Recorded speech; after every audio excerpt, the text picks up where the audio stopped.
میں دوسری اسپیکر ہماری ذیشان سارہ صاحبہ ہیں جو مولانا آزاد نیشنل اردو یونیورسٹی میں اسلامک اسٹڈیز کی استاد ہیں، اسسٹنٹ پروفیسر ہیں۔ ان کا تعلق تلنگانہ سے ہے اور ان کی بنیادی تعلیم جگتیال ڈسٹرکٹ میں ہوئی۔ سائنس سے گریجویشن کرنے کے بعد انہوں نے اسلامک اسٹڈیز کی طرف ان کی شروع سے دلچسپی تھی تو انہوں نے اس میں ماسٹرز کری اور اب اس کے استاد ہیں، پڑھا رہی ہیں۔ اسلامک اسٹڈیز کے موضوع پہ ان کے 10 سے زیادہ مقالے انٹرنیشنل اور نیشنل جرنلز میں چھپ چکے ہیں۔ یہ کو آتھر کے طور پہ 2 کتابیں لکھ چکی ہیں، فعال ہیں، اور یہ آج جس موضوع پہ ہم سے گفتگو کریں گی وہ ہے عورت کی سماجی ذمہ داریاں اور Quran, social responsibilities of women and Quran. شکریہ ذیشان صاحبہ، تشریف لائیں۔ السلام علیکم۔ السلام علیکم ورحمۃ اللہ وبرکاتہ۔ میں سب سے پہلے اللہ رب العزت کے مشکور ہوں کہ قرآن کی خدمت کرنے والے اس اہم ادارے کے تحت مجھے گفتگو کرنے کا اس نے موقع عنایت فرمایا، اور میں ڈاکٹر محمد اسلم پرویز صاحب کی بھی بہت مشکور ہوں کہ انہوں نے مجھے گفتگو کرنے کا موقع دیا ہے۔ قرآن کانفرنس 2020 کے لیے آج میرا جو موضوع ہے وہ ہے عورت کی سماجی ذمہ داریاں اور Quran, social responsibilities of women and قرآن۔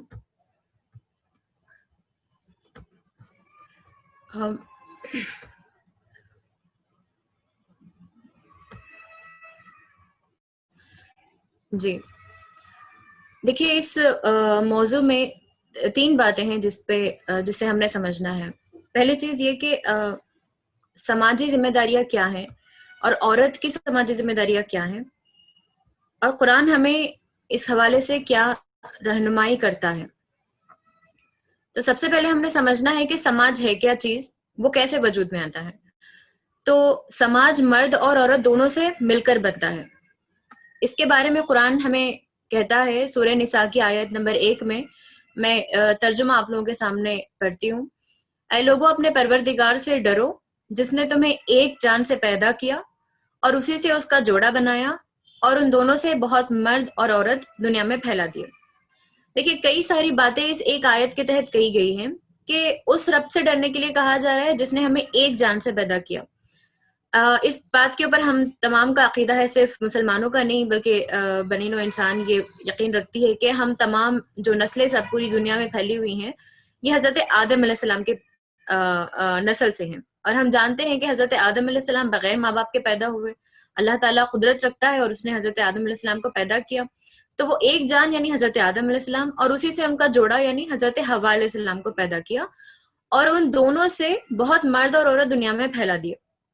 اب دیکھیے، آپ گھر پہ نظر دوڑائیں یا آپ معاشرے میں نظر دوڑائیں، بازار میں نظر دوڑائیں، ہر جگہ آپ کو لوگ نظر آتے ہیں۔ سماج میں کچھ لوگ نظر آئیں گے، ان لوگوں میں یا تو مرد ہوں گے یا عورت ہوں گے۔ یہ 2 کیٹیگریز ہے جس کا اللہ تعالیٰ نے قرآن میں تذکرہ کیا ہے، اور اس کے لیے شرط یہ دی ہے کہ مرد اور عورت کی، دوسری جگہ قرآن مجید میں اللہ تعالیٰ ارشاد فرماتا ہے کہ تم میں سے جو بے نکاح ہیں ان کے نکاح کر دو، یعنی مردوں اور عورتوں کا نکاح کرنے کی بات آئی ہے۔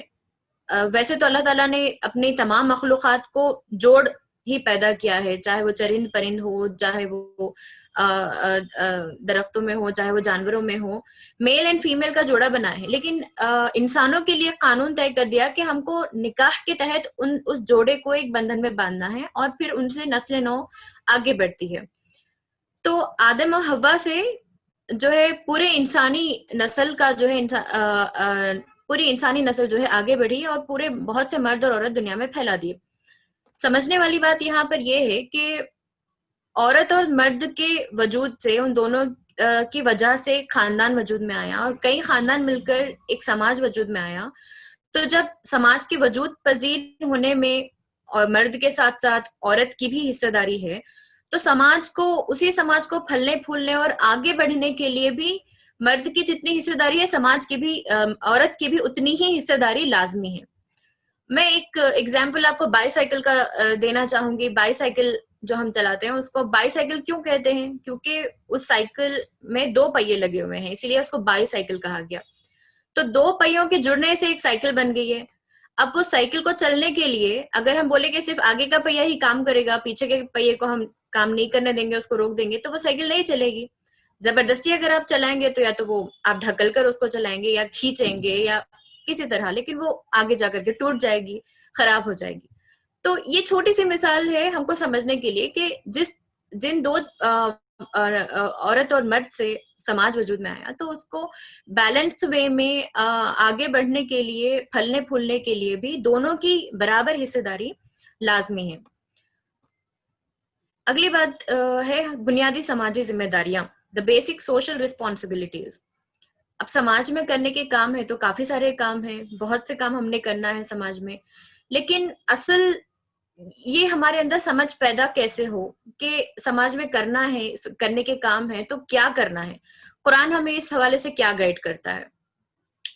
یہاں سورہ توبہ کی آیت 71 میں آپ لوگوں کے سامنے پڑھوں گی. اور مومن مرد اور مومن عورتیں یہ سب ایک دوسرے کے رفیق ہیں.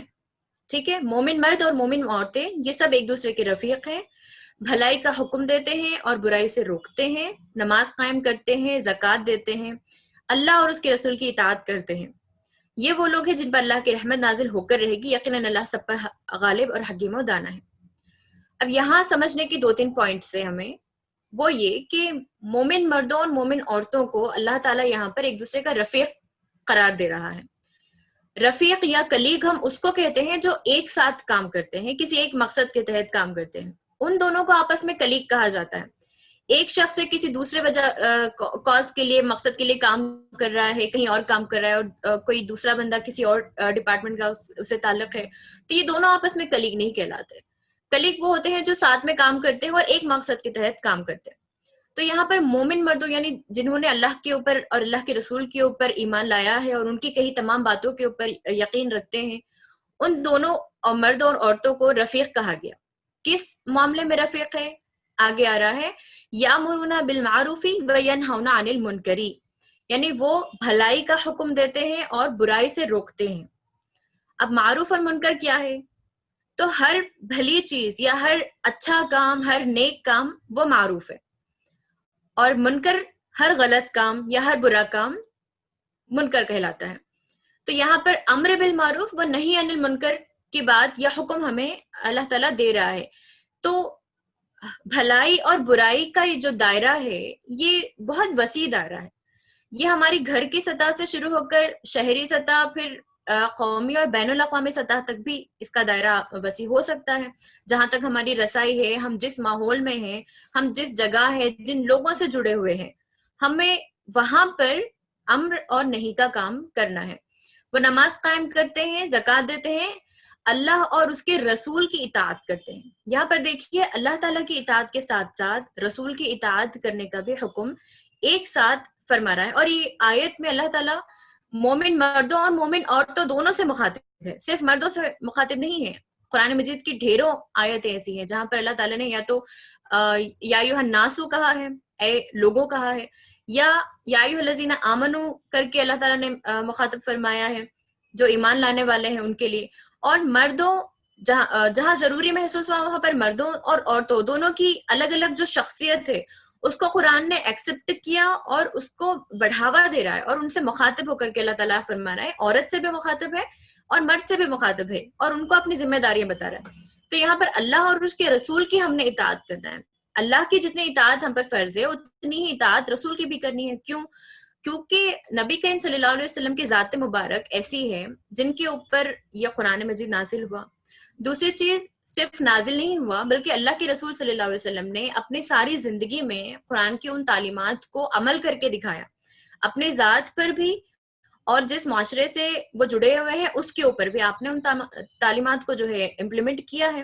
اسی لیے نبی کریم صلی اللہ علیہ وسلم کی ذات مبارک کو ہمارے لیے نمونہ بنایا گیا قرآن مجید پر عمل کرنے کے لیے. اما عائشہ کی وہ مشہور حدیث ہے جس میں کسی نے کہا کہ میں نے نبی صلی اللہ علیہ وسلم کو دیکھا نہیں ہے، وہ کیسے تھے، مجھے بتائیے ان کے بارے میں. تو انہوں نے پوچھا کہ کیوں آپ قرآن نہیں پڑھتے؟ کیونکہ نبی صلی اللہ علیہ وسلم تو چلتا پھرتا قرآن تھے. تو یہاں پر اللہ کی اطاعت کے ساتھ ساتھ رسول کی اطاعت کرنا ہمارے لیے لازم قرار دیا گیا ہے. ٹھیک ہے، اب یہ جو دائرہ ہے جیسے میں نے کہا امر اور نہیں کا دائرہ، اس میں زندگی کے تمام تر میدان شامل ہیں. وہ تعلیم و تربیت اس میں شامل ہے، خاندان کی، معاشرے کی، ٹھیک ہے، سیاست، معیشت، گویا زندگی کے تمام تر پہلو اس میں شامل ہیں. اور اس میں ان تمام پہلوؤں میں مرد کے ساتھ ساتھ عورتوں کو بھی کام کرنا ہے. اس کا حکم اللہ نے ہم کو دیا ہے. ٹھیک ہے, ہم اور آپ کوئی نہیں ہوتے. خواتین کو ان کی اگر وہ اپنے صلاحیتیں رکھتی ہیں, اور ہر خاتون رکھتی ہیں, ایک ذہن رکھتی ہے, ہر انسان کو اللہ تعالیٰ نے کچھ صلاحیتوں کے ساتھ پیدا کیا ہے, کسی کے پاس زیادہ ہیں, کسی کے ساتھ کم, کسی کے پاس کم ہے. تو یہ صلاحیتیں اللہ تعالیٰ نے ان بلڈ ہم کو دی ہے, اور ان کو وہ صلاحیتوں کو استعمال کرنا اگر ہے تو ہم اور آپ نہیں ہوتے اس کے اوپر بندشیں لگانے والے. ہاں, اللہ تعالیٰ نے اس کے لیے کچھ جائز حدود اور کچھ شرائط و ضوابط بھی مقرر کیے, اور دونوں کے لیے مقرر کیے ہیں.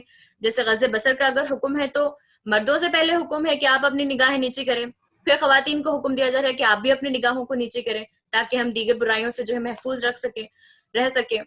تو مردوں اور عورتوں کو ان تمام میدانوں میں ہم نے کام کرنا ہے, اور اس کی بہترین مثالیں ہم کو عہد نبوی میں ملیں گی.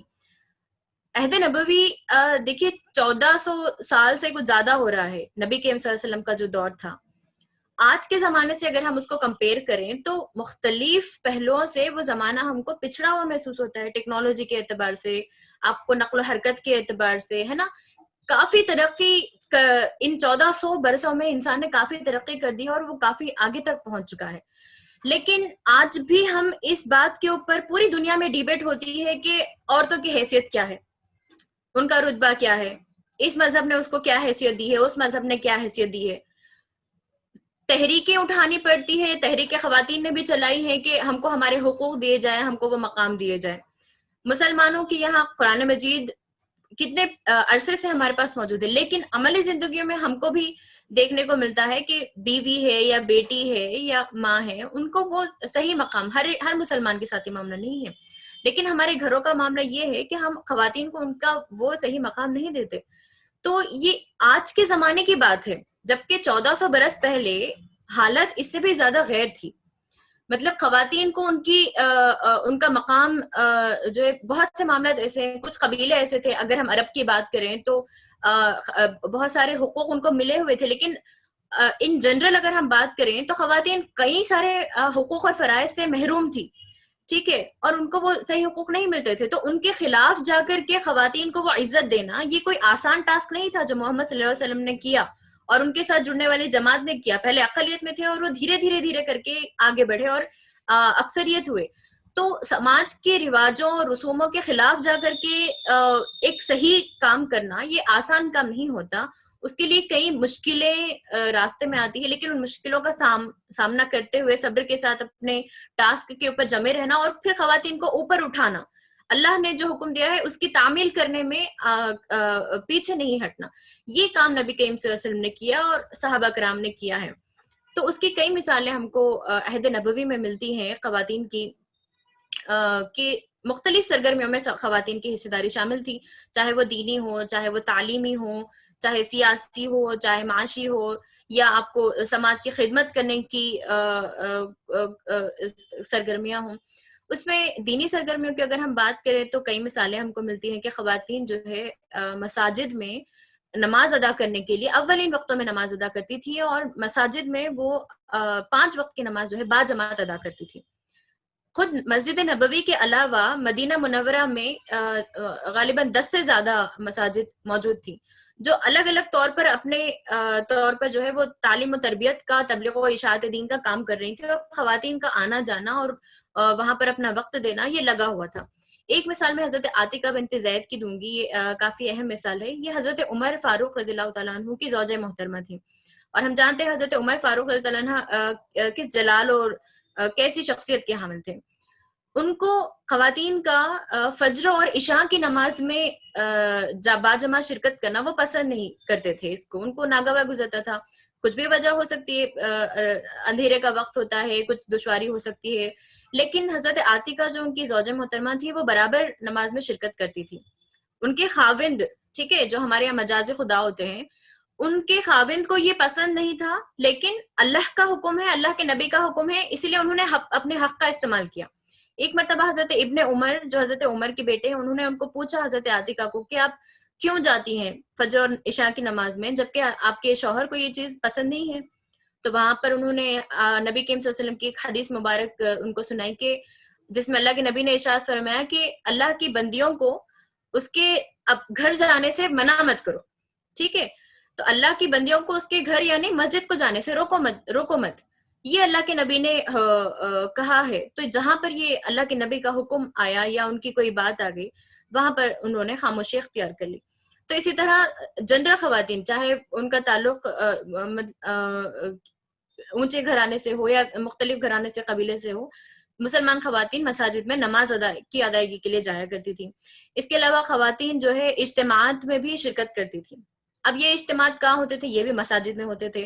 آج کل کے یا ہمارے مسلمانوں کے یہاں پر جو کانسیپٹ بن گیا ہے مساجد کا کہ صرف نماز کے لیے تالا کھلے گا، نماز ہوگی، پھر بڑا سا تالا لگ جائے گا اور واپس آ جائیں گے، ایسا نہیں ہے.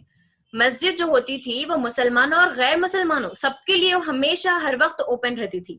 وہاں پر لوگ آرام کرنے کے لیے بھی آتے تھے، پناہ حاصل کرنے کے لیے بھی آتے تھے، علم سیکھنے کے لیے آتے تھے، تربیت حاصل کرنے کے لیے آتے تھے.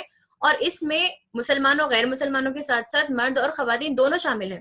تو خواتین کو اس ادارے کی حیثیت سے وہ واقف تھیں اور وہ اپنے حقوق کا استعمال کرتی تھی اور مختلف اجتماعات میں وہ شرکت کیا کرتی تھی جس میں وہ قرآن کو سمجھ سکے، قرآن کے آیات کو سمجھ سکے، اپنی تعلیم اور اپنی تربیت کے حوالے سے جو ہے نا وہ کانشیس رہتی تھی اور وہ جایا کرتی تھی اور کوئی ان کو روکتا نہیں تھا. ایک مثال میں بولوں گی حضرت ام کلثوم بنت عقبہ بن ابی معیط کی. انہوں نے مکہ سے مدینہ کی طرف تنہا ہجرت کی، تنہا یعنی اپنے خاندان کے بغیر. ان کے پورے خاندان نے اسلام قبول نہیں کیا تھا، وہ اکیلی تھی اسلام قبول کرنے والوں میں. تو مسلمانوں کے قافلے کے ساتھ، اور آپ لوگ جانتے ہوں گے جنہوں نے سیرت پڑھی ہوگی، یہ کتنا مشکل تھا اس وقت ہجرت کرنا، کیونکہ جو کافر تھے، جو مشرکین تھے، وہ مسلمانوں کی ٹو میں لگے ہوئے تھے ان کو کسی طرح روکنے کے لیے کہ وہ ہمارے چنگل سے بچ کر کے نہیں چلے جائیں. تو تمام تر خطرات کو مول لیتے ہوئے بھی انہوں نے صرف اس لیے ہجرت کی کیونکہ ان کو دین کے اوپر عمل کرنا تھا. مکے میں وہ مواقع میسر نہیں تھے تو ان کو اپنے دین کے اوپر عمل بھی کرنا تھا اور اس کا پیغام آگے پہنچانا تھا. تو اس لگن سے، جستجو سے انہوں نے جو ہے نا مکے سے مدینہ کی طرف ہجرت کی. اور بھی ہم کو مثالیں ملتی ہے، صدقے کی مثال ہم کو ملتی ہے. بہت مشہور مثال حضرت زینب بنت جحش ام المساکین کے طور پر مشہور تھی. اور ان کا نام اس لیے مشہور ہوا کیونکہ انہوں نے اللہ کے نبی صلی اللہ علیہ وسلم کو کہتے سنا کہ آپ جو ہے نا صدقہ کرے. لوگوں کو آپ ہدایت دے رہے تھے کہ وہ صدقہ کرے، غریب اور جو مساکین ہیں ان کے اوپر ہمارا حق ہے اور ہمیں صدقہ کرنا چاہیے. اگر جس خاتون کے پاس مال و دولت نہیں ہے وہ زیور سے اپنا صدقہ کرے. تو اب کتنا زیور، جتنا بھی زیور ہوگا وہ دے دیں گے، اس کے بعد کیا. تو نیکی کے کام میں پیش رہنے کے لیے حضرت زینب بنت جحش نے کمانا شروع کیا اپنے ہاتھوں سے. وہ دباغت کا کام کرتی تھی، کپڑوں کو، چمڑے کو رنگتی تھی، ٹھیک ہے، اور اس کے بعد اس کو مارکیٹ میں بیچتی تھی اور اس سے جو پیسہ آتا تھا اس سے وہ ضرورت مندوں کے اوپر خرچ کرتی تھی. تو یہ نیک کام کرنے کے لیے انہوں نے اپنے ہاتھوں سے خود کمانا شروع کیا. ان کو کیا ضرورت تھی لیکن انہوں نے کیا. یہ کام کافی مشکل کام تھا، انہوں نے کیا. حضرت زینب، ایک اور زینب ہے جو ابن مسعود، عبداللہ ابن مسعود کی زوجہ محترمہ تھی، انہوں نے بھی اسی وجہ سے جو ہے نا کمانا شروع کیا تھا. اور وہ اپنے ہسبینڈ کے ساتھ یعنی عبداللہ ابن مسعود کے اوپر بھی خرچ کرتی تھی، اپنے بچوں کے اوپر بھی خرچ کرتی تھی اور غربا اور مساکین کے اوپر بھی خرچ کیا کرتی تھی. تو یہ صدقہ کرنے کی بھی ایک کافی اہم مثالیں ہم کو ملتی ہیں. اسی طرح خواتین کی تعلیمی سرگرمیوں کی ہم بات کریں تو خواتین صرف علم سیکھنے کے لیے نہیں بلکہ معلمات یا اساتذہ کے طور پر بھی انہوں نے بہت اہم خدمات انجام دی ہیں. ایک مثال میں آپ کو بتاؤں گی، جو قرآن مجید نازل ہوتا تھا، ابن اسحاق کی روایت ہے، قرآن مجید جب نازل ہوتا تھا آپ صلی اللہ علیہ وسلم کے اوپر تو وہ مردوں کی جماعت میں پہلے اس کو سناتے تھے اور اس کے بعد پھر انہی آیتوں کو خواتین کی جماعت میں بھی سنایا کرتے تھے. یہ اہم اس لیے ہے کیونکہ مردوں کی جماعت میں سنانے کے بعد جو لکھنا پڑھنا جو لوگ جانتے تھے وہ ان آیتوں کو نوٹ کر لیتے تھے، اور خواتین کے ساتھ بھی ایسی معاملہ تھا کہ خواتین بھی پھر ان آیتوں کو نوٹ کر لیا کرتی تھی، ٹھیک ہے.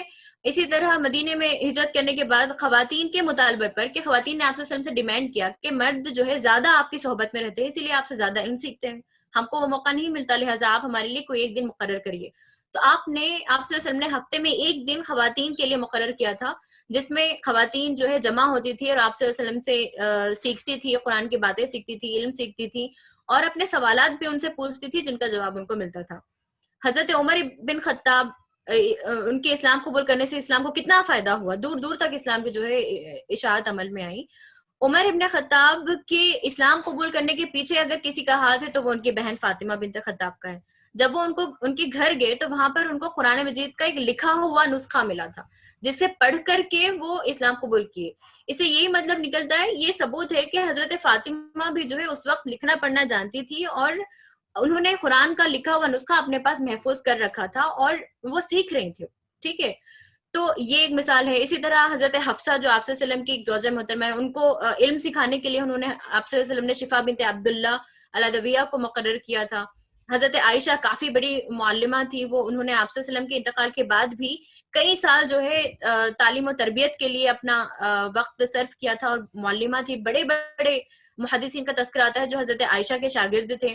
اور اسی طرح جلال الدین سیوطی ہیں, ابن عساکر ہے, ابن تیمیہ ہے, ابن حجر عسقلانی, ان جیسے کئی سارے اور بھی محدثین اور فقہا ہیں جن کے اساتذہ میں مرد کے ساتھ ساتھ خواتین بھی شامل تھی. اور حافظ ذہبی کا یہ بہت مشہور قول ہے, کافی اہم قول ہے, کہ کسی خاتون کے بارے میں یہ کبھی منقول نہیں ہوا کہ کسی حدیث کے سلسلے میں, یعنی حدیث بولنے کے سلسلے میں انہوں نے کذب بیانی سے کام لیا ہو, جھوٹ سے کام لیا ہو. تو حدیث کی روایت کرنے میں بھی مردوں کے ساتھ ساتھ خواتین شامل ہے, اور ایک خاتون کے بارے میں بھی یہ تذکرہ نہیں آیا کہ انہوں نے جھوٹ سے کام لیا ہو. ٹھیک ہے, اسی طرح خواتین دیکھیے معاشی سرگرمیوں میں بھی کافی سرگرم تھی, تجارتی سرگرمیوں میں شامل تھی, خواتین کی حصہ داری تھی. حضرت خدیجہ جو آپ صلی اللہ علیہ وسلم کی زوجہ محترمہ تھی, نبوت ملنے کے بعد بھی انہوں نے اپنی جو تجارتی وہ تاجرہ تھی, مشہور تاجرہ تھی, تو انہوں نے اپنی تجارت کو برقرار رکھا, اور اپنے مال سے وہ آپ صلی اللہ علیہ وسلم کو سپورٹ کرتی تھی, وہ ان کو مالی تعاون پیش کرتی تھی. صرف نبی کریم صلی اللہ علیہ وسلم کو نہیں بلکہ اسلام کی راہ میں بھی انہوں نے بہت مال خرچ کیا تھا. ٹھیک ہے, اسی طرح صرف یہ ذاتی معاملہ نہیں ہے, بلکہ شفا بنت عبداللہ کا تذکرہ میں دوبارہ کروں گی. حضرت عمر کے دور میں غالباً ان کو مکے کے بازار کی منتظمہ کے طور پر انہوں نے مقرر کیا تھا, حضرت عمر رضی اللہ تعالیٰ عنہ نے. تو یہ بہت بڑا کام ہے جو عورت کے اندر دیکھا کہ اب دیکھیے کیسے بڑے بڑے تجار اس زمانے میں آتے تھے, بین الاقوامی سطح کی مارکیٹ ہوا کرتی تھی, اور الگ الگ ممالک سے تجار آیا کرتے تھے. تو ان سب کو ڈیل کرنا, مارکیٹ کو پورا دیکھنا, پورا انتظام, اس کے احتساب وغیرہ کا, ان تمام کی ذمہ داری خاتون کے کاندھے پر حضرت عمر نے دے رکھی تھی. تو یہ بہت بڑی بڑی ہمارے پاس مثالیں ہیں. طب کے میدان میں خواتین شامل تھی. حضرت رفیدہ انصاریہ طبیبہ کے نام سے مشہور ہوئی ہیں غزوات میں, اور اس کے علاوہ بھی جو ہے وہ علاج اور معالجے میں ہمیشہ پیش رہتی تھی, اور ان سے جو ہے نا یہ خدمات لیا کرتے تھے. تو یہ کچھ میدان میں نے آپ لوگوں کے سامنے رکھے ہیں کہ یہ مطلب کوئی خالی خولی بات نہیں ہے. اگر قرآن کہتا ہے کہ آپ کو مختلف سماجی سرگرمیوں میں حصہ لینا ہے تو خواتین حصہ لے سکتی ہیں, اور اس کی عمدہ مثالیں ہم کو نبی کریم صلی اللہ علیہ وسلم کے دور میں ملی ہیں, اور ہم بھی اس کے اوپر جو ہے عمل کر سکتے ہیں. آگے میں کہتی ہوں جو اگلی بات ہے وہ سماجی تبدیلی کے لیے قرآن کی مطلوبہ صفات کیا ہیں. اب ہمارے اندر قرآن مجید ایسی کیا صفات پیدا کرنا چاہتا ہے جو ان تمام تر چیلنجز کو ایکسپٹ کرتے ہوئے, ان کا سامنا کرتے ہوئے ہمیں سماج کے بھلائی کے لیے کام کرنا ہے. تو قرآن کی کیا مطلوبہ صفات ہیں جو ہمارے اندر پیدا ہونی ہے. تو یہاں پر ارشاد ہے ان المسلمین والمسلمات, یہاں پر بھی دیکھیے مردوں اور خواتین دونوں سے ایک ساتھ اللہ تعالیٰ خطاب فرما رہے ہیں کہ مسلم مرد اور جو عورتیں مسلمان ہیں, مومن ہیں, مطیع و فرمان ہیں, راست باز ہیں, صابر ہیں, اللہ کے آگے جھکنے والے ہیں, صدقہ کرنے والے ہیں, روزہ رکھنے والے ہیں, اپنی شرمگاہوں کی حفاظت کرنے والے ہیں, اللہ کو کثرت سے یاد کرنے والے ہیں. ایسے لوگوں کے لیے اللہ تعالیٰ نے مغفرت اور بہت بڑا اجر مقرر کر رکھا ہے. تو سب سے پہلی شرط ہے کہ ہم مسلمان ہیں. اسلام کا مطلب ہے اپنے آپ کو مکمل طور پر اللہ کے سامنے سرنڈر کر دینا, یعنی اللہ کے ہر حکم کے آگے جو ہے ہمارا عمل جب جھک جائے گا تبھی ہم مسلمان کہلائیں گے. ایسا نہیں کہ کچھ معاملوں میں ہم کو جو معاملات ہم کو آسان دکھے ہم نے اس کے اوپر عمل کر لیا, جو ہم کو مشکل دکھے ہم نے اس کو چھوڑ دیا. ایک مثال میں آپ کو دینا چاہوں گی, آج بھی ہمارے معاشرے میں دیکھیے مساجد میں خواتین کا جانا جو ہے وہ عام نہیں ہے ہمارے معاشرے میں. کوئی اگر جانا چاہتا ہے تو اس کو عجیب سی نگاہوں سے دیکھتے ہیں, یا ہم اس کے اوپر گفتگو کرتے ہیں, یا ہم اپنے گھروں میں ہی بولتے ہیں کہ نہیں ہم بھی مسجد میں جا کر نماز پڑھنا چاہتے ہیں. تو ہماری مخالفت کرنے والے سب سے پہلے ہمارے والدین ہوں گے یا ہمارے بھائی بہنیں ہوں گے, وہ بولیں گے کہہ رہے خواتین تو جاتی نہیں ہے نماز پڑھنے, تو آپ کیسے یہ بات کہہ رہے ہیں. جبکہ بازاروں میں خواتین چلے جا رہی ہیں اس کے اوپر ہمیں آبجیکشن نہیں ہوتا ہے نا. وہ ایسے ایجوکیشن انسٹیٹیوشنس میں جا رہی ہیں جہاں پر کوئی ایجوکیشن کا سسٹم ہے اور وہاں کا ماحول بھی زیادہ اچھا نہیں ہے, لیکن نئی تعلیم حاصل کرنا ہے وہ مقصد ذہن میں, اس وجہ سے جو ہے ان کو وہاں پر جانے کی اجازت ہے. جہاں بات مسجد کی آگے ہم نے اپنی سوچ یا سماج کی جو روایت بنی ہوئی ہے اس کے تحت ہم نے خواتین کو روک دیا ہے. تو اسلام جو ہے نا وہ ہر چیز کے اوپر عمل کرنا اسلام ہے. ٹھیک ہے, مسلمان ہے تو وہ گیا پورے کے پورے اسلام میں داخل ہو جاؤ, اللہ تعالیٰ نے یہ کہا ہے. اور مومن ہے ٹھیک ہے، مطیع ہے. بار بار اللہ تعالیٰ کہہ رہا ہے کہ جو ایمان رکھتے ہیں تو پختہ ایمان رکھتے ہیں، یقین رکھتے ہیں ہم اپنے اعمال کے اوپر، ہر کام کے اوپر، راست باز ہے، صاف سیدھا بات کرتے ہیں، گول مول باتیں نہیں کرتے، دل میں ایک زبان پر ایک نہیں. آپ اگر کام کر رہے ہیں، کار خیر کر رہے ہیں، تو آپ کے اندر اور باہر وہ دو ایک ہونا چاہیے. آپ کا قول اور آپ کا عمل وہ ایک ہونا چاہیے، ہے نا. ورنہ ہم خود اپنی ہی کہی ہوئی باتوں کا انکار کریں گے ہمارے عمل سے. تو قول اور عمل ہمارا یکساں ہونا چاہیے، ہم راست باز ہوں، صابر ہوں. صبر کافی ایک اہم چیز ہے. مختلف کار کرنے میں آپ کو کئی ساری رکاوٹیں درپیش ہوں گی، تو وہاں پر ہم نے صبر سے کام لینا ہے اور اس کے اوپر جم جانا ہے. اور اس طرح کی کئی ساری صفات اللہ تعالیٰ یہاں پر فرما رہے ہیں کہ صدقہ کرنا، روزہ رکھنا، شرمگاہ کی حفاظت کرنا. یہاں پر دوبارہ نکاح کی طرف اشارہ ہے کہ اس کا بہترین عمل جو ہے نکاح سے ہی مکمل ہو سکتا ہے. اگر آپ کو زنا روکنا ہے، زنا کا ریشیو آپ کو روکنا ہے، تو آپ کو نکاح کا ریشیو بڑھانا ہوگا. یہ معاشرے میں کرنا ہے اور سب کو مل کر کے یہ کام کرنا ہے. ٹھیک ہے، میرج بیوروز وغیرہ کافی اوپن کر لیے ہیں، پیسہ وغیرہ کما رہے ہیں، لیکن کیا اس سے وہ مقصد پورا ہو رہا ہے؟ ٹھیک ہے، تو یہ مقصد کو سامنے رکھ کر کے پورے سماج کو یکساں ہمیں کام کرنا ہے. ٹھیک ہے، اب لاسٹ ہمیں کیا کرنا ہے؟ اب میدان عمل اگر ہمارے سامنے یہ نظر آئے، اللہ تعالیٰ نے ہمیں یہ ہدایت دی ہے، تو کام ہمیں کرنا کیا ہے؟ سب سے پہلے ہم نے یہ کام کرنا ہے کہ ہم کو خواتین کو ان کا اصلی مقام دینا ہے.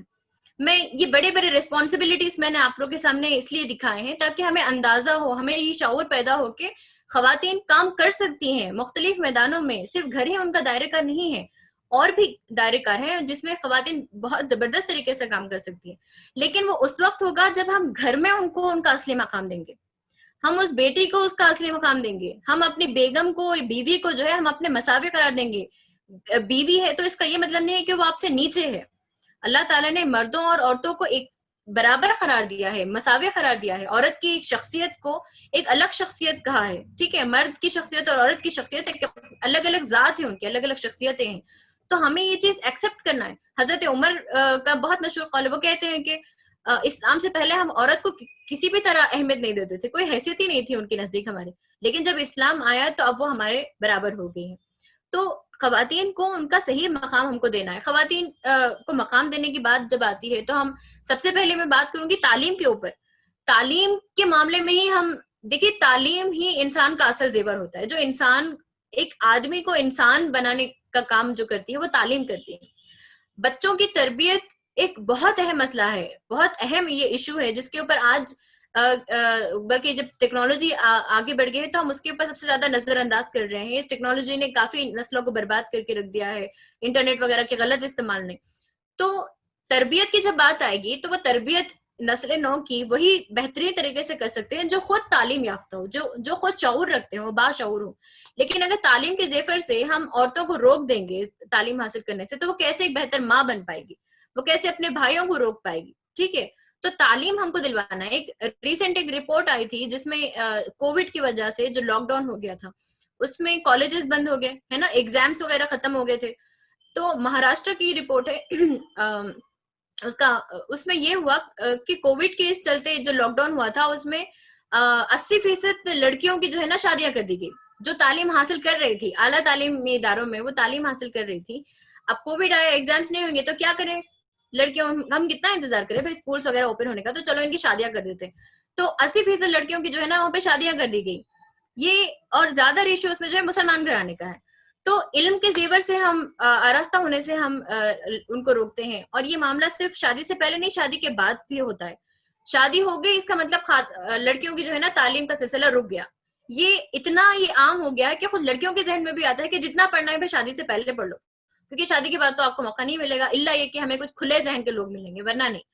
تو یہ ایسا نہیں ہونا چاہیے. شادی سے پہلے والدین کی ذمہ داری، اور شادی کے بعد شوہر کو بھی سپورٹیو ہونا چاہیے، اس کے سسرال والوں کو بھی سپورٹیو ہونا چاہیے. ٹھیک ہے ٹائم پلیز. جی سر. اور نسل نو کی تربیت جو میں نے کہا ہے وہ آخری پوائنٹ ہے جس کے اوپر میں بات کر رہی ہوں، کہ ہمیں بہتر معاشرے کے لیے شروعات گھر سے کرنی ہے. جب ہماری گھر ایک اچھا ہوگا، اسلامی نقطہ نظر سے ہم اس کی اخلاق و تربیت کا کام ہماری نسل کا کریں گے، تو وہی نسل جا کر کے ایک معاشرہ بناتی ہے. تو وہ معاشرہ جب جا کر کے جو ہے بہت بہترین معاشرہ بن سکتا ہے. اسی لیے ہمیں اپنے گھر سے شروعات کرنی ہے اور پھر ہمیں آگے بڑھتے رہنا ہے. اور اس کے بارے میں یہاں پر اللہ تعالیٰ آخری بات میں کہہ کر اپنی بات ختم کرتی ہوں کہ قرآن میں اللہ تعالیٰ ارشاد فرما رہے ہیں کہ ہر ایک سے اس کی کمائی کا حساب الگ الگ لیا جائے گا. یعنی مردوں نے کیا کمایا وہ اس کے اوپر ہے, عورتوں نے جو کمایا ہے اس کے مطابق ان کا حصہ ہے. تو ہمیں یہ نہیں دیکھنا ہے کہ چلو ہم انہوں نے کچھ کیا ہے تو اس کا ثواب ہمیں ملے گا, یا ہم اگر اپنی ذمہ داری پوری نہیں کریں, نہیں اس نے کر لیا, ہم اپنے خاوند کو اپنے بچوں کو برے کام سے روک رہے نہیں کیونکہ ہم یہ سوچتے ہیں کہ نہیں اگر اس کا ذمہ دار وہ خود ہے. تو یہاں پر بھی ہمیں پوچھ ہوگی کہ نہیں آپ نے اپنے کیا ذمہ داری نبھائی ہے. تو عورت اور مرد دونوں اپنے اپنے اعمال کے خود ذمہ دار ہوں گے, اور ہمیں جو ہے امر اور نہیں کا کام ہمیشہ کرتے رہنا ہے. وآخر دعوانا الحمدللہ رب العالمین. یہ کچھ پوائنٹس جو میں نے آپ لوگوں کے سامنے رکھے. جزاک اللہ خیرا کثیرا.